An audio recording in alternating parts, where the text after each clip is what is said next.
Okay, it's Sunday today. Kapena lero ni siku la Sunday lomwe tifunika kusonkana. Ndiponso ndikugawana mau a Mulungu, mau abwino, kapena mkate wabwino, mau omwe alangiza ena ufumu wakumwamba. Ndiponso ndio mau omwe amakwanisa kuti titsimula ife, kuti tinkale bantu otsitsimuka pa chilungamo cha Mulungu. Ndiponso tipembeze Mulungu wachoona, noti Mulungu wina aliyense. Kamba kaichi siku ya lero nina utenga wabwino, ndiponso muchichewa ndiye chitundu chomwe chitiza yuzinga kulalikira utenga watu wa siku ya lero. Kuli abo bonse omwe batitsatira kapena kutikonka pankani ya utenga wabwino under Beam of Grace Ministries, ningoti Mulungu akuchitireni bwino pomwe muzankara muri kumva utenga uyu, utenga wa chipulumuso. Utenga wa siku ya lero pa chizungu ningakambe kuti chapa mutu chikamba kuti the Dinah incident. Then muchichewa nikamba kuti Dinah agwiridwa mwachikakamizo ndi munyamata wina. Dinah agwiridwa mwachikakamizo ndi munyamata wina. Koma uyu munyamata tizamumva because malemba aliko omwe iwo azatipeleka kuti timve kuti utenga wa siku ya lero utiperekeza bwanji kuti tikule pakuziwa Mulungu ndiponso ndikumpembeza. Wana wa Mulungu chomwe nifuna muziwe nchakuti sunga te kupembeza Mulungu omwe suziva. Nibweza posoti sunga kwanise kupembeza Mulungu omwe suziva. Choyamba ufunika kumuziva iye Mulungu.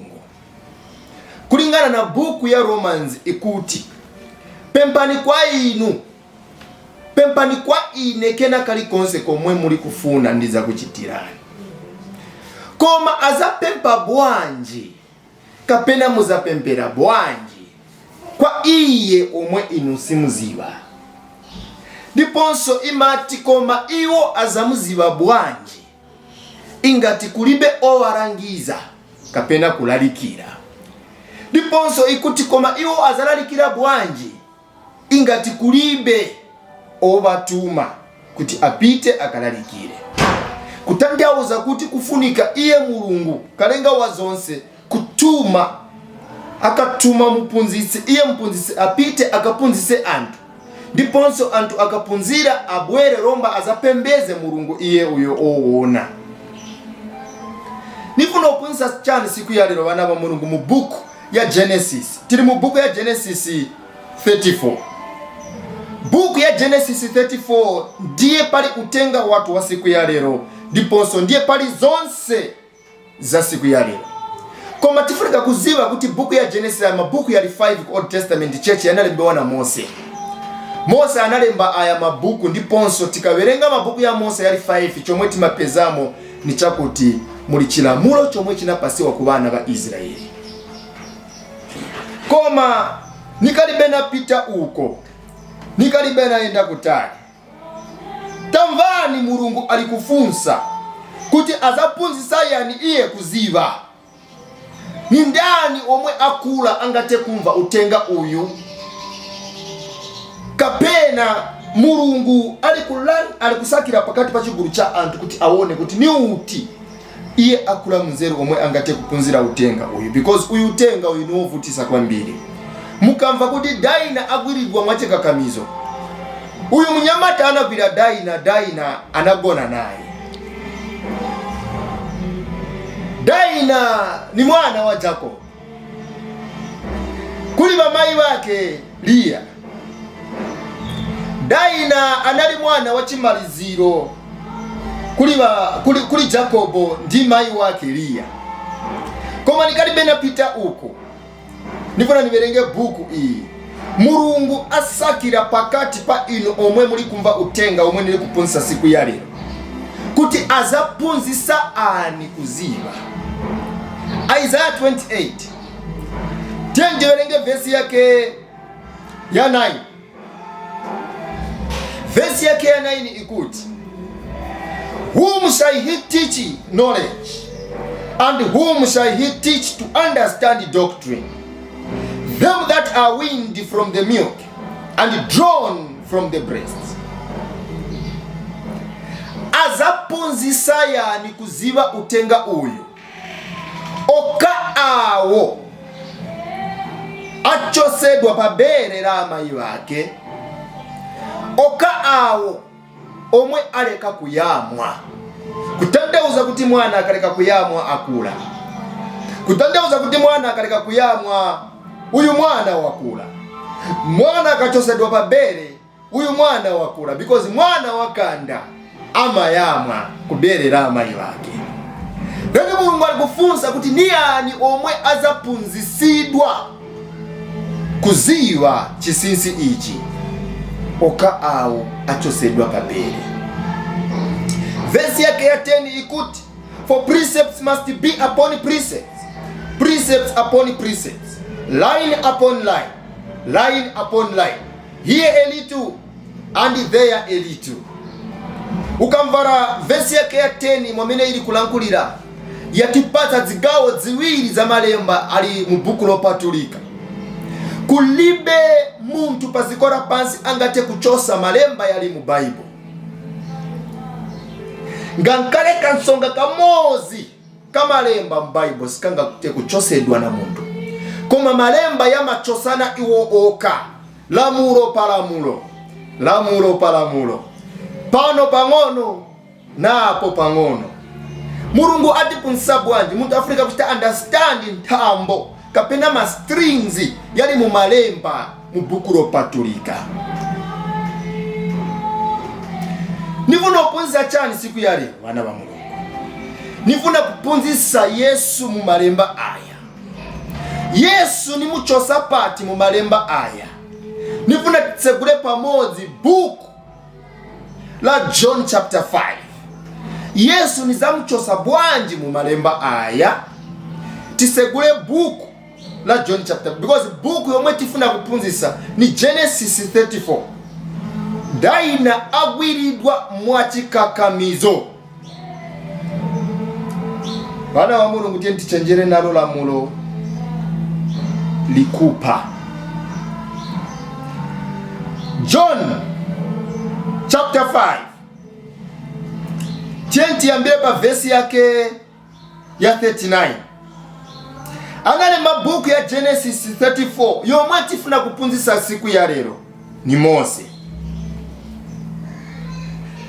So, verse yake ya 39 ikuti, search the scriptures for in them you think you have eternal life.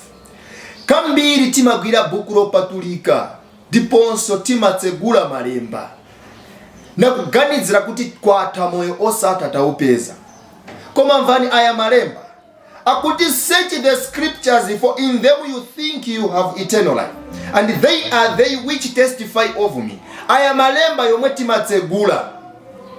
Aya malemba yomwe timatsegula yamati unikira ise za Yesu. Popeza, this is the testimony of Jesus. Yesu akamba kuti, and they are they which testify of me, and ye will not come to me that ye might have life. I receive not honor from men, but I know you, that you have not the love of God in you. I am come in my Father's name, and ye receive me not. If another shall come in his own name, him you will receive. How can you believe which receive honor one of another, and seek not the honor that cometh from God only? Verse yake ya 45. Do not think that I will accuse you to the Father. There is one that accuses you, even Moses, in whom you trust. Mose ndiye analemba buku yomwe tifuna kulalikira siku ya lero, buku ya Genesis chapter 34. But Yesu akuti ine siniza kunenezani inu kwa Atate. Koma aliko iye aza kunenezani inu. Mukayamba kutolomo kache kugamba kuda tinali kukonka Mose ise buku ya Mose ikamba kuti, buku ya Mose ikamba kuti, ingati mwenze munamva utenga uli wamene Mose anali kulemba. Sembe mwamva za Yesu. For had he believed Moses, you would have believed me, for he wrote of me. Moses anali kulemba za Yesu. Tisalalikira bwanji Genesis chapter 34. Kugwiridwa kwa namwali, kugwiridwa kwa Daina mwana wa Jacob, iye omwe anabara mu nyumba ya Leya. Bana wa Mulungu niyesa chabe kulenga ground so that tisasobe, because mabuma yena ya mavuta kupwanya ya mafuna cholimba kuti tipwanye mabuma aya ndipo tikwanise kudya mkate uyo. Nindali kuverenga buku iyi kuti mumve kuti analemba buku ya Genesis chapter 34 ni Mose. Ndiponso Mose tikamufunsa akamba kuti Mose anali kulemba za Yesu. Yesu ndiye omwe ali kutipasa aya mawu ya kuti Mose mkamuona ali kulemba, anali kulemba za ine. Ndiponso stipera apa lekani tiverenge buku ya Luku. Buku yake ya Luku 24 verse yake ya 44 and 45. Tizalalikira chani siku ya lero. And he said unto them, these are the words which I spake unto you while I was yet with you, that all things must be fulfilled which were written in the law of Moses, and in the prophets, and in the Psalms concerning me. Then opened he their understanding, that they might understand the scriptures. Yes, auza opunzira acho tandauza kuti zija zomwe nakuzani nikalibe naenda kwa kufa za kwanisika siku ya lero. Zija zomwe zilizolembedwa mu chilamulo cha Mose, zija zomwe zinalembedwa mwanene, zija zomwe David analemba za kwanisika siku ya lero. Popeza Mose anali kulemba za ine, tandauza kuti Mose anali kulemba za Yesu. Then imvani verse yake ya 45. Ndiye pali chisinsi choipa. Ichi chisinsi ngati sichina chitike pa iwe, ningakuuze kuti leka kuverenga malemba, because malemba yakupaya. Then opened he their understanding, that they might understand the scriptures. Kodi Mulungu anakutsegula manso, kodi Mulungu anakutsegula makutu kuti umve utenga kapena chisinsi cholembedwa mu mawu a Mulungu. Iyo ni funso yomwe iyenda kuli aliyense omwe akumva utenga omwe nili kulalikira siku ya lero. Kodi Mulungu anakutsegula makutu kuti umvesetse malemba? Because verse yake ya 45 akamba kuti, then opened he their understanding, that they might understand the scriptures. If God does not open your understanding, no matter how many times you read the entire Bible, you will never understand the scriptures. Why? Because it takes him to understand, to unlock your understanding, for you to be able to understand the mysteries that are written in the Word of God. The Word of God comprises of mysteries. You need the hand of the Lord to unlock your understanding, for you to be able to understand the scriptures, the meanings of the scriptures, the testimony of Jesus Christ. Robert Tamvani nakamba kuti nifuna kulalikira pa book ya Genesis 34. Apatamva romba Yesu atuunikira kukamba kuti uyu munyamata anali kulemba za ine. Mukakwanisa kumva malemba ake, mwakwanisa kumva za ine. Mukapasa ulemu iye, mwakwanisa kupasa ulemu ine.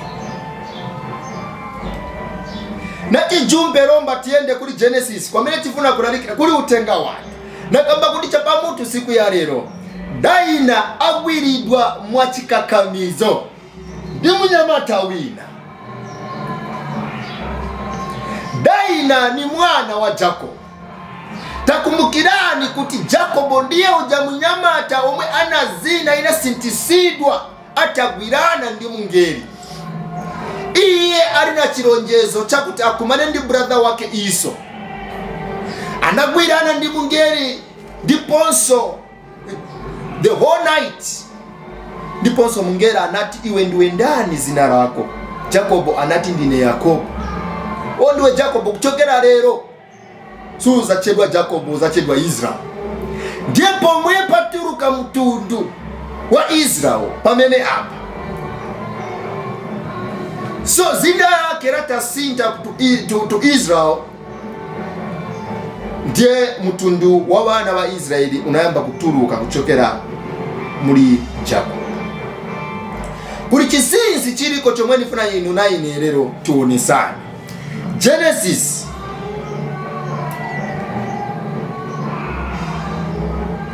Genesis 34 ndiye parutenga watu wa siku yale. Ndiponso nizaberenga pamene ndili kulenga ground wana wa Mulungu nifuna tipunisane tikalibeta fika pa kuvumbuza chisinsi chili hapa. Genesis 34 tiambira pa verse yake ya 1. And Dinah the daughter of Leah, which she bare unto Jacob, went out to see the daughters of the land. And when Shechem, the son of Hamor, the Hivite, prince of the country, saw her, he took her and lay with her and defiled her. And his soul clave unto Dinah, the daughter of Jacob, and he loved the damsel, and he spake kindly unto the damsel. And Shechem spake unto his father Homer, saying, Get me this damsel to wife. And Jacob heard that he had defiled Dinah his daughter. Now his sons were with his cattle in the field, and Jacob held his peace until they were come. And Hamor the father of Shechem went out unto Jacob to commune with him. And the sons of Jacob came out of the field, and the field when they heard it, and the men were grieved, and they were very wroth, because he had wrought folly in Israel, in lying with Jacob's daughter, which thing ought not to be done. And Hamor communed with them, saying, The soul of my son Shechem longeth for your daughter.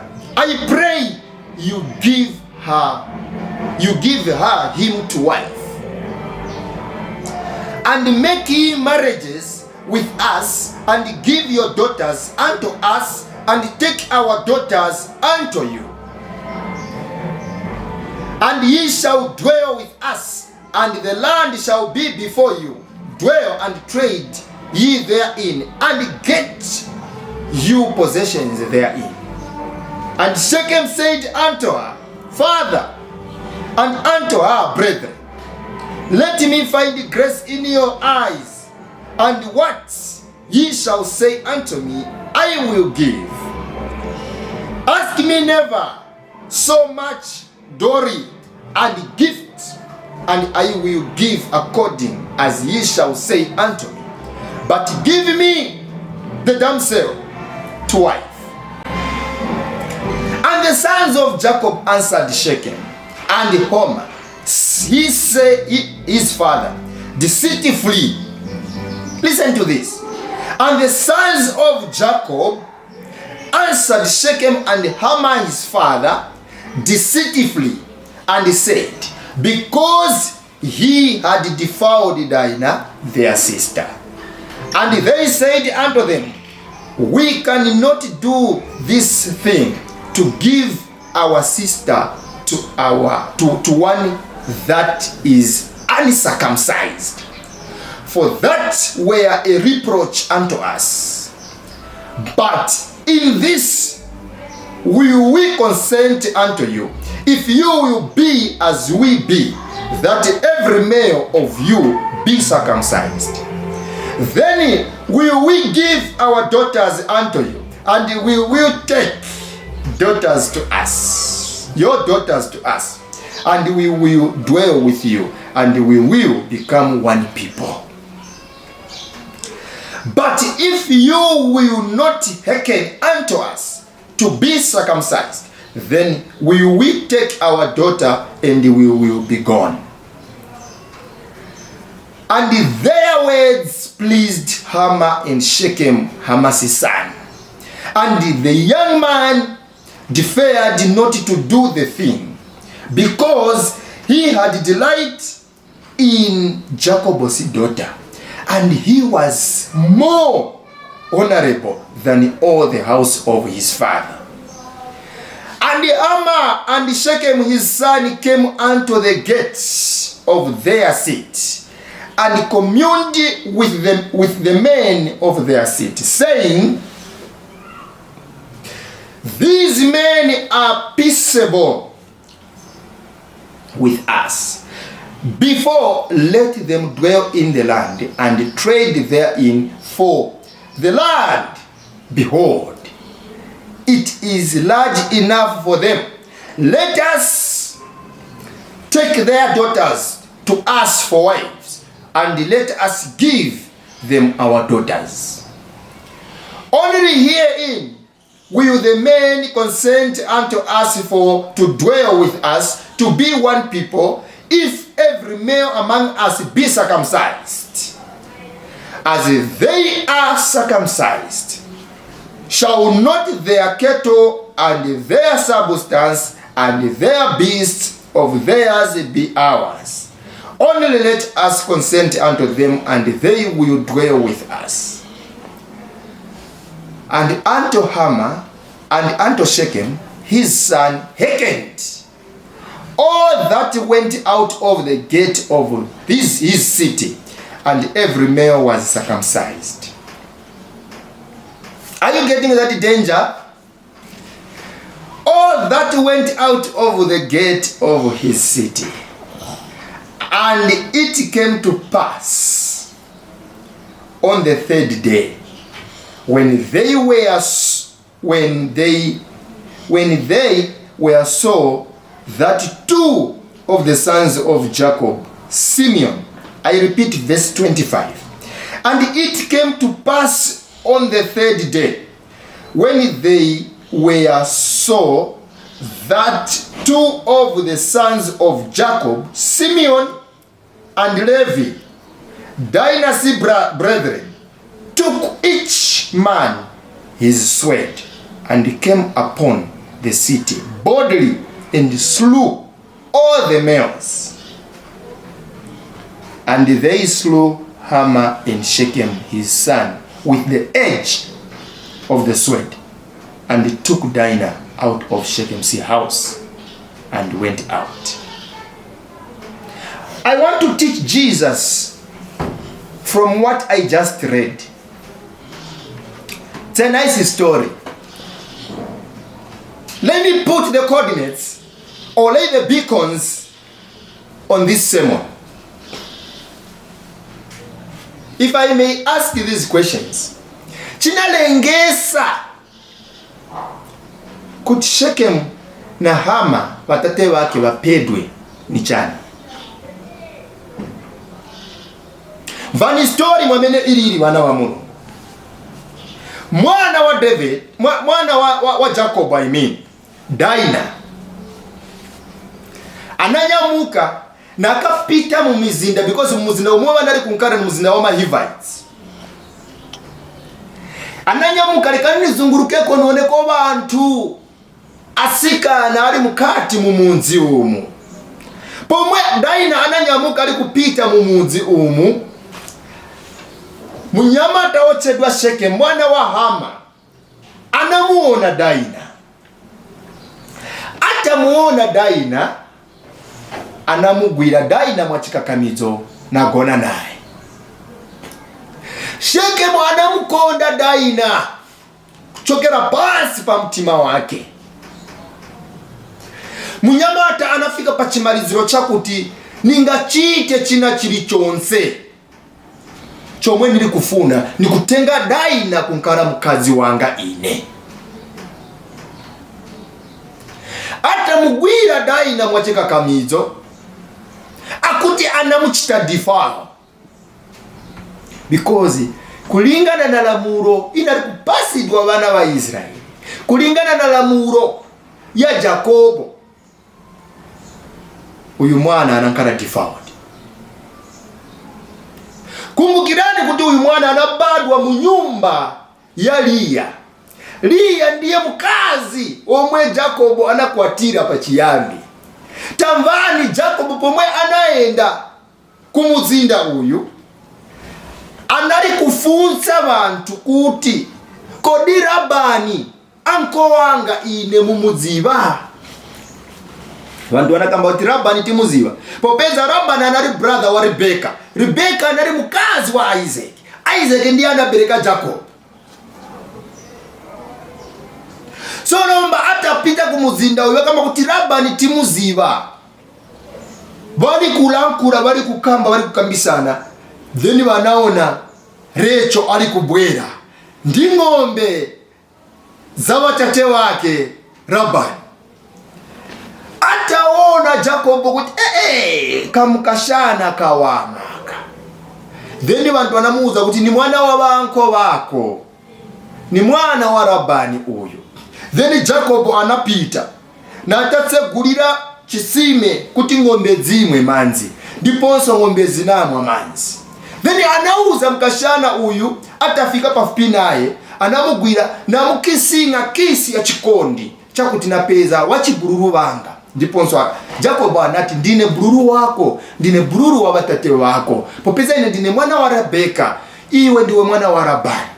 Batate wako ni wanko wanga ine. Then nkani inapita kuli Labani. Rakuti Labani anaza ali kutamanga kuti mwana wa sister wanga, nephew wanga waza. Ndiponso wanamugwira ndikumkumbatira Jacobo, ndiponso ndikumukizinga. Anankara kwa masiku 80. Ndiponso anati nifuna nikusebenzere. Anaba kusebenza kubetera ng'ombe Jacob.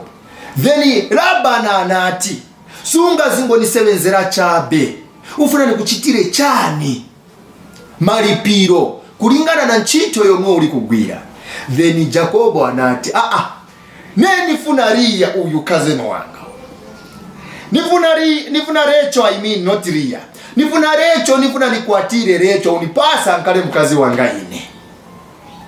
Then Labani anati paliye vuto ingakufuna kwatira uyu mwana nisebenzere kwa zaka zili 7 kazi betera ng'ombe, ndiponso ndisakupasa uyu mkazi ankale wa mkazi wako.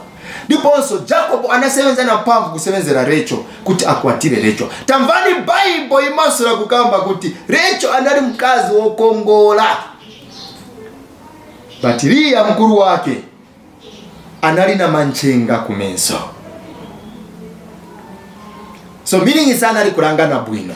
Muzo wa manchenga bantu mwe wa maranganira. Angalangane monga arangana okusaidi but nisharangana okusaidi. Akarangana okusaidi nishaona vili huko. So Jacob anasebenza na mpamvu, kusebenza na mpamvu, 7 years zatakwana. Anaenda kuli Labani okamuuza kuti zaka zakwana zomwe tinagwiriza naye wendi ine. Tadi pasa mkazi wanga Rachel ninkale naye. Then wanakamba kuti okay, lekani tiitanize pwando, wanachita organize pwando, ndiponso zinachitika izonse, pwando linayamba kuchitika. Pwando lili kuchitika, Jacobo anangazikiziwa mu nyumba, ndiponso amuletera mukazi. Koma kulingana na lamuro ya bene Labani, sikunalikotheka kuti mwana angaende kuchikwati mkuru wake akalibe. So chomwe wanachita, wanayambirira kutenga Lia ndi kumuvinikira. Watamuvinikira wanampelekera Jacobo mu nyumba.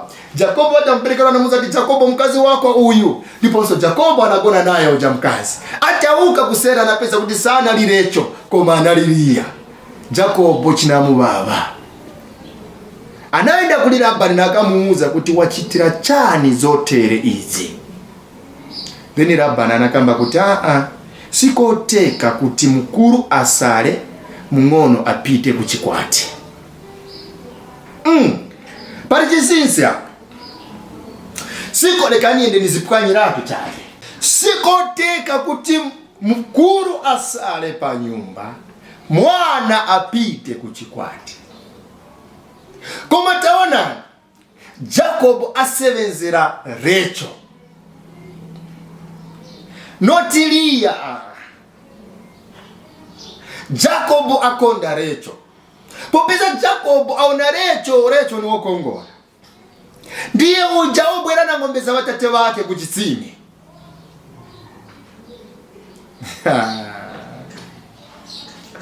Labani akuti wamukuru sanga sare pa nyumba, wamung'ono apite kuchikwati. Wamukuru ayamirire kupita, wamung'ono abwere pambuyo. Ingati ufuna tikupase Rachel futi, sevenza zina 7 years. Rachel tikupasa.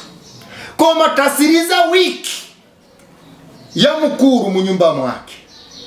Ukasiriza 1 wiki ya mukuru munyumba mwake. Tikupasa Rachel, diponso usevenze 7 years.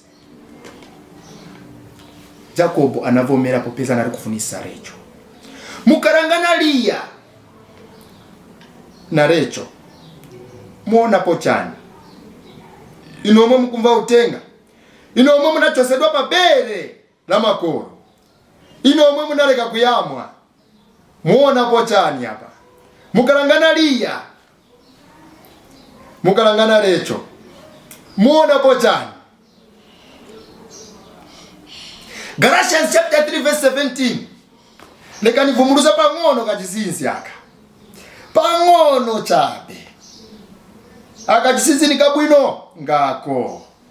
Galatians chapter 3 verse 17. Ikuti bwani. Wana chosedwa babere tagwirani.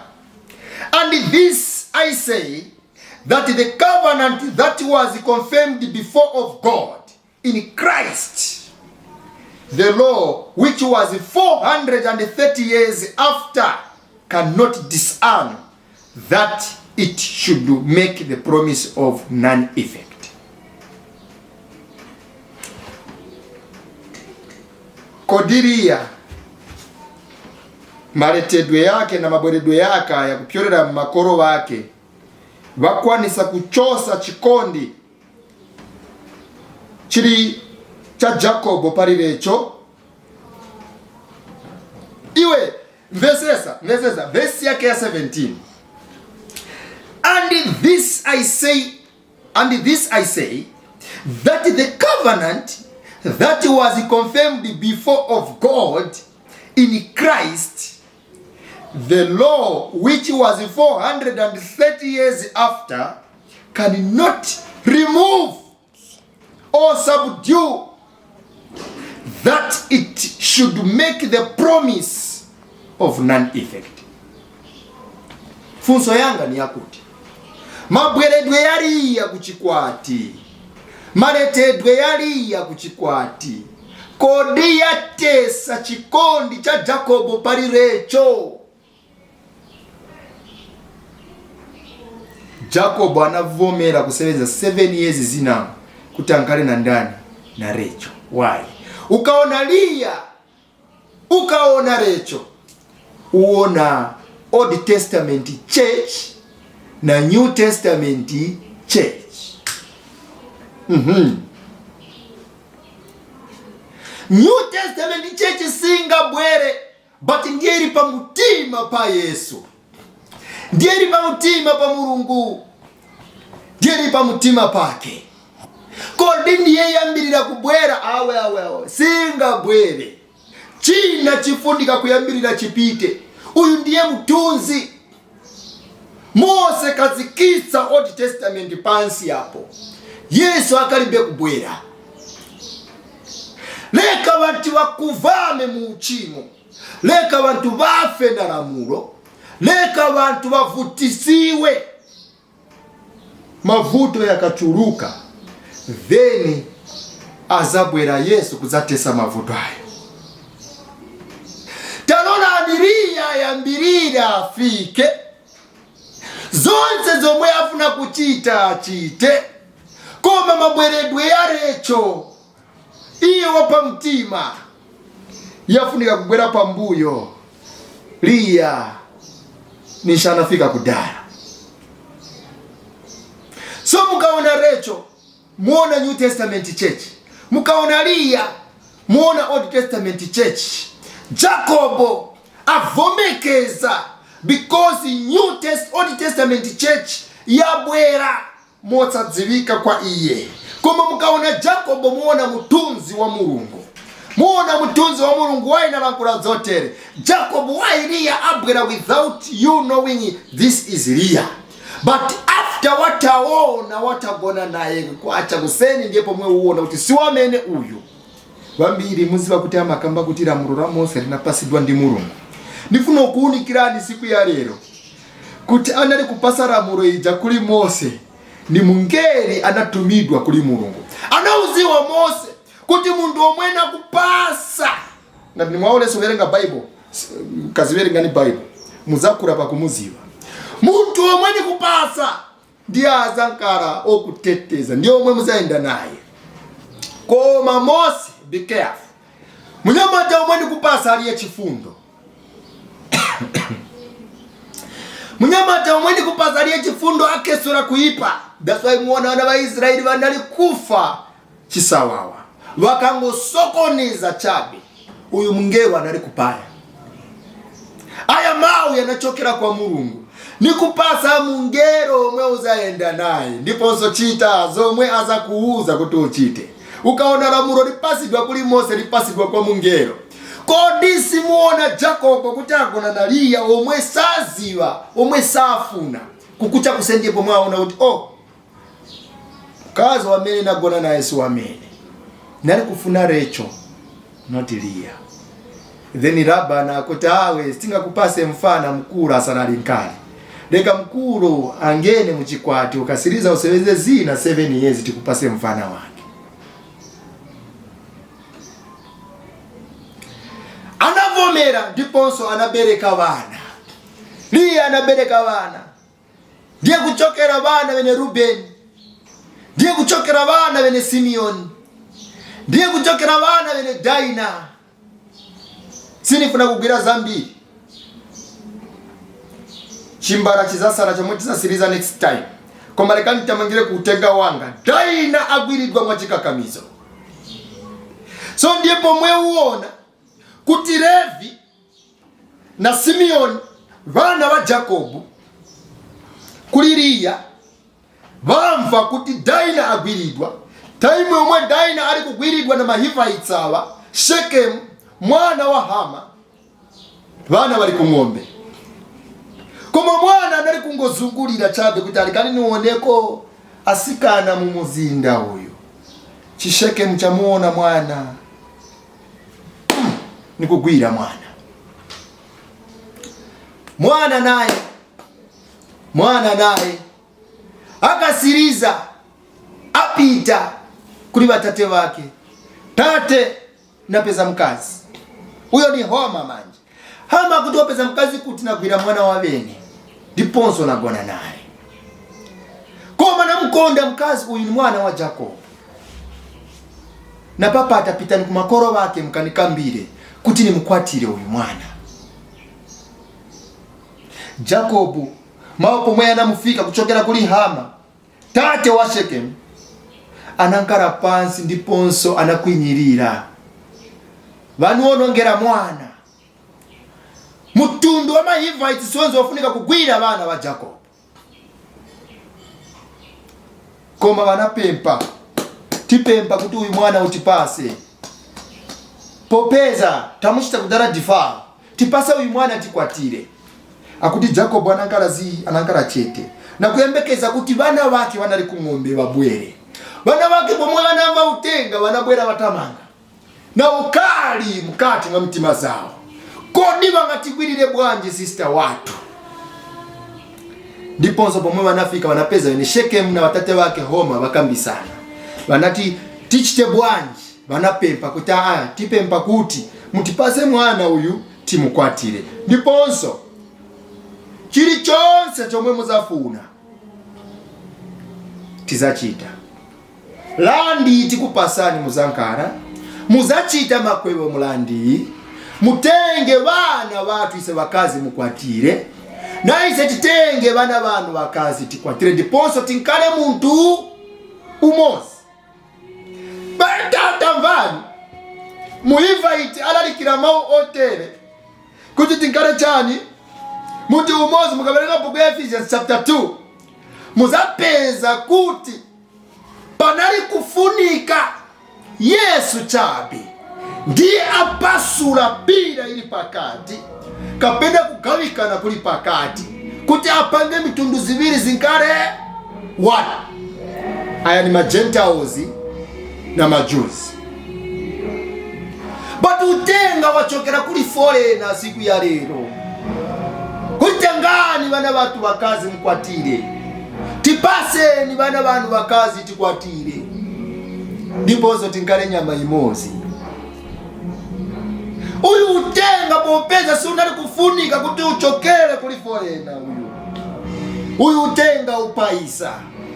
Foreigner ufuna ulalikira bwanji utenga wachipulumuso pomwe Yesu akalibe kufika. Foreigner ulalikira bwanji utenga wotere. Taona kuti Joseph omwe afunika kubadwa kuli lecho, iye ali New Testament checha akalibe kubadwa. Waisu unaembekeze iwe foreigner kuti lecho mara yake yasegulidwe, diponso Joseph abadwe, iye omwe adzetsa wabili kunkala nyama imozi. Anapitiriza kupapata ndi kupempa, taona anu mwana tamushita kudara difao, tipase ni mwana, tengani madotazi watu, tipase ni madotazi watu, tenti kwa tirirane, so that nkale mtundu umozi, ngombe zanu na ngombe zatu, zizitiera pamozi, paliye kuteri yonse. Akuti Levi na Simeon, wana wa Jacob, kulilia, vanavomera mwachinyengo, kukamba kuti tavomera poka apo mwatachita zomwe tizafuna kuti muchite. Ndiponso Simeon, Shekemu na Hama vanakondwera kuti tiuzeni zomwe mufuna tichite ndiponso tisachita. Anakamba kuti inu sindinu antu amudulidwe. You people, you are not circumcised. You need to be circumcised for you to get our daughter, to get our sister. Because us, we are circumcised. So get circumcised and then we move along. Vanakondwera. Si vanazive kuti circumcision inali kuchitika chabe mumudzi kubana wa Jacob. Noti kumutundu wina uli wonse. Roma Hivites wafuna kuzipeza mu circumcision yamene si wafunika kuzipeza. Iyi inali ngozi, iyi inali danger. Uyu utenga ni wachinyengo. Bible ikaba kuti they responded back to them deceitfully. Vanayanka mwachinyengo kuti mukavomera kukuchitani circumcise muzakwatira vana vatu. Kodi mu Hivite afunika kutiwa circumcise? No. Kodi mu Gentile afunika kutiwa circumcise? No. Vana va Israeli vafunika kuchitiwa circumcise kulingana na lamulo. Vachitiwa circumcise on the 8th day akabadwa chabe. Robert Mvano uyu muntu vanali vakuru wonse vanakwanisa kugwira mukazi. But ndivavomera kutiwa circumcise vakota kudala. Ntenda ngozi yagena. Nutenga wa bwanji omwe uli kumva kunja uko. Kodi si vakuuza vabusa vako kuti wafuna kuchita circumcise kuti urowe ufumu wa kumwamba iwe. Kodi abusa vako sana likila utenga wa circumcision kwa inu. Taonani mwakota kudara nwesi mungapite kumudulidwe. Vilonda viza kuchitani kantu. Vilonda vivava ingati ndiwe mkuru wapita kumudulidwe. Opita kumudulidwe ni vana wakanda, vana wangono. because bakali bana bakanda vilonda sivikalitsa wapora bakali wang'ono. Iwe ukapitisiwa kumudiridwa watakota uzadwala vilonda ndiponzo suzakwanisa kuyenda. Suka kwanise kuzijifenda nkondo ikaza pamutu pako iwe. Wanavomera kuti tiduleni. Ndiponso wanapita kumuzinda wao nakarankura kuja kuti inu wantu watu muli muno tigwirizana na mtundu wa Israeli kuti tipite tikadulidwe. Abwera mwamtendera aba bantu tienti wapokelele kuti tipange banja limodzi. Bonse amuna tapitani kumudulidwe. Wakati dura ndipo zakwatira wana wao, ndiponso na bonso wazakwatira wana watu. Ndiponso wanapita wanaenda odulidwa bonse anyamata, bonse azibambo wanali mahivans. Akuti kwatapita masiku ya 3. Siku la chitatu bana wa Jacob wanaziva kuti apa vilonda vayamba kuvava ava vantu. Siwanga tamange, siwanga ende, siwanga chiteke na kalikonse. Simeoni auza Levi tiye titenge mipeni, tiye tipaye bantu bonse aba wafunika kufa nyamata. Siwanga chite difao sister watu. Akuti wanatenga mipeni anawangenera nyamata wanawakesa bonse, wanapaya bonse anyamata na kukonga Shekemu wamene kuyenda kumukesa. Ndipo soli kukonga batate bake Hama kuyenda kubapaya. Bana bapaya na chani sweat mpeni mukaberenga Ezekio aza kuuzani kuti sweat ni mau amurungu koma yanari muchitunzi chenjerani na mau yomwe mumamba inu wantu. Mau yomwe mumamba mau yapaya ayo muzidwa kuperekedwa kumudulidwe inu mwatakota kudara. Mau amurungu yomwayo yakuza kuza kupayani inu. Vanapedwa bonse kamba kochita difao chechi. Ndiponso vanatenga sister wao mabrothers aba. Batilomba vatatenga sister wao vanapita naye. Jacobo anankara pansi na kukwinyirira kuti mwalengesa kunkara ine chokalipisa ku bantu aba. Kodi bakazauka ndi ukali bazatisiya ize.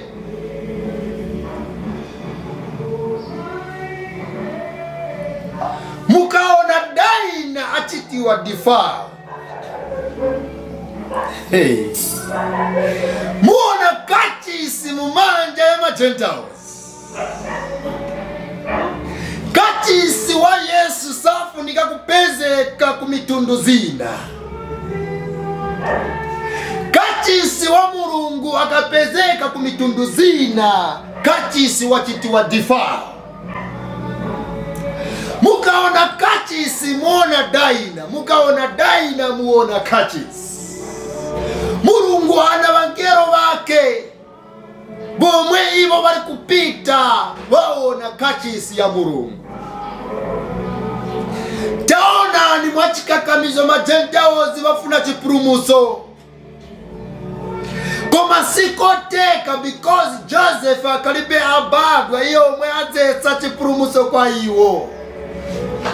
Joseph ndiye mtunzi wa Yesu Kristu omwe iye alengesa majuzi na Gentiles mkara tupimos. Shekemu ni Gentile, Shekemu ni Hivite. Iye atenga mwana wa Jacob mwachikakamizo natagona naye. Chechi yankara tifao ndipo pesa la murosina pasidwe kuma Hivites. ukachita defile chechi ya Mulungu upedwa na knife penis ikupa iwe. That's why muona aba banapedwa na knife koma chomwe chiyamba kunalikiridwa kwa iwe ukalibe kupaiwa ndi knife ndi chipeni. Ni utenga wa chinyengo. Utenga wa chinyengo kanalikiridwa kwa iwe, ziwa kuti pamkosi pako pali knife. Anyamata anapokelera utenga wa chinyengo wakuti pitani mukadulidwe pomene iwo safunga kudulidwa according na chilamulo cha Mose. Banavomera kuti tidule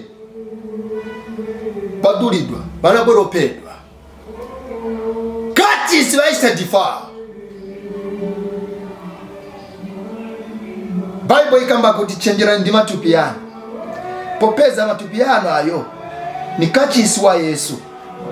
Romba taona ni kachisi wa Yesu achiti wa defile na babantu wamene bazicha mazibusa balalikira utenga wa chinyengo, utenga omwe Shekemu, utenga omwe Simeoni na Levi banalalikira kuli Shekemu na Hama. Kuti ngati mufuna tigwirizane na ife pitani kadulidweni. Kachisi ibwerera kuli bene bake, ikuza ili na doti ku bene bake, ndiponso aliko iye anadza kuzayiwamya kachisi iyi. Iyi kachisi inachitwa defile na mitundu zina, but Yesu anabwera kuzayiwamya kachisi. Anayiwamya kachisi, anaipeza ikachisi ili na doti, anaipeza ikachisi siwoneka bwino, anaipeza ikachisi ili na matika, anaipeza ikachisi niyoipa. Then Yesu anayiwamya. Pakuiwamya ikachisi Yesu anafa. Atafa anauka kwa kufa. Kachisi nakala purified na mwazi wake. Nutenga wa bwanji omwe ulola kurova mkati ka mtima wako. Nutenga wa bwanji omwe ulola kurova mkati ka mtima wako. Nutenga wa bwanji omwe wankala ulikumva siku ndi siku. Kwa pita zaka zingati ulikumva utenga omwe utadifile kachisi ya Mulungu. Yesu akuitana, anakufera, ndiponso kupyonera mwazi wake iwe unankala purified, iwe unankala mwana wa Yesu, iwe batate bako banaenda pamutanda na kesa mwazi kuti uyeresedwe. Pano pomwe nili kukamba taona banyamata bali panja apa.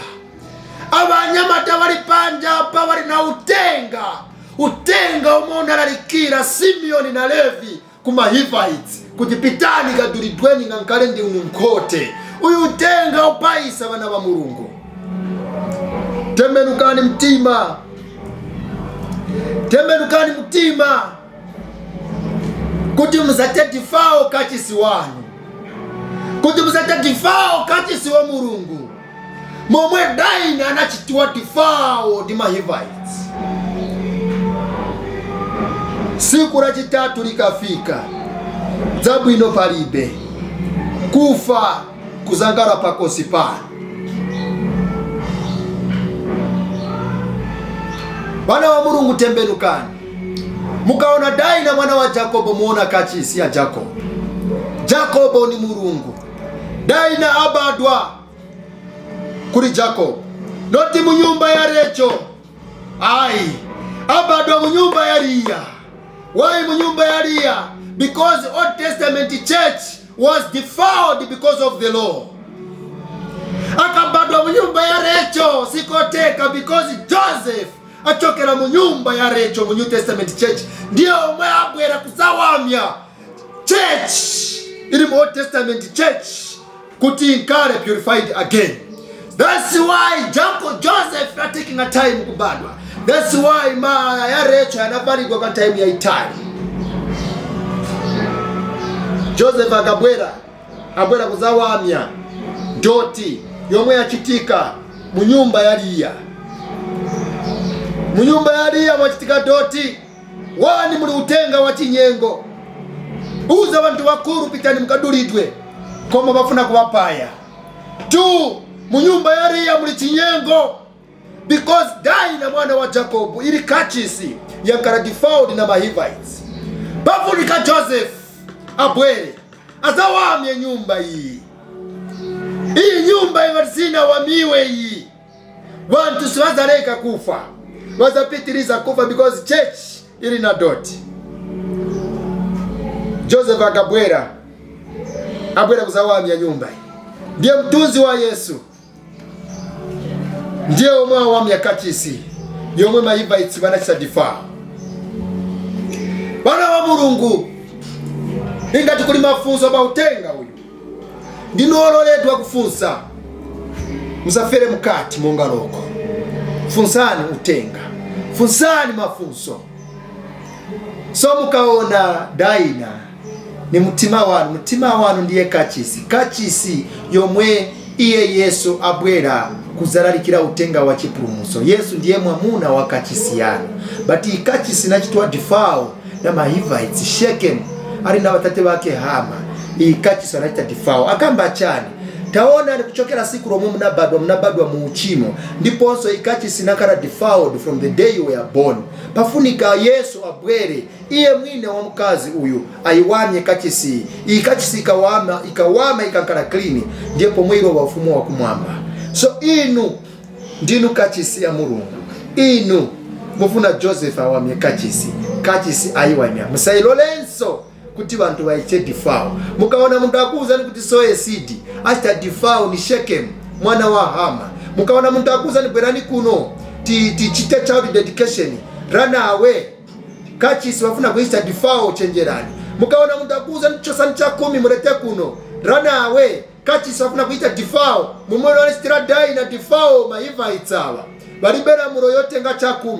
Cha 10 chinali tinapasuara muro kuwa kurevi. Bana wale baroni Mahivites balitaona ndio narekera chinyengo kuti dulidwani kuti tuwapaye bwino siku la chitatu chitawani kuli aba bantu aba tawani kuli aba bantu aba bafuna kuta difao kachisi ya Mulungu.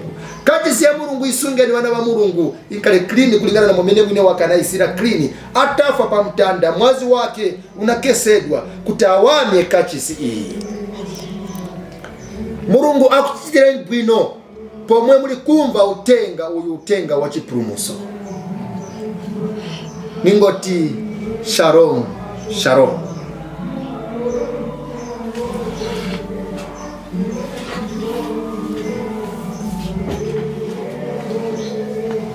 So paja nikasiriza shalom shalom utinika.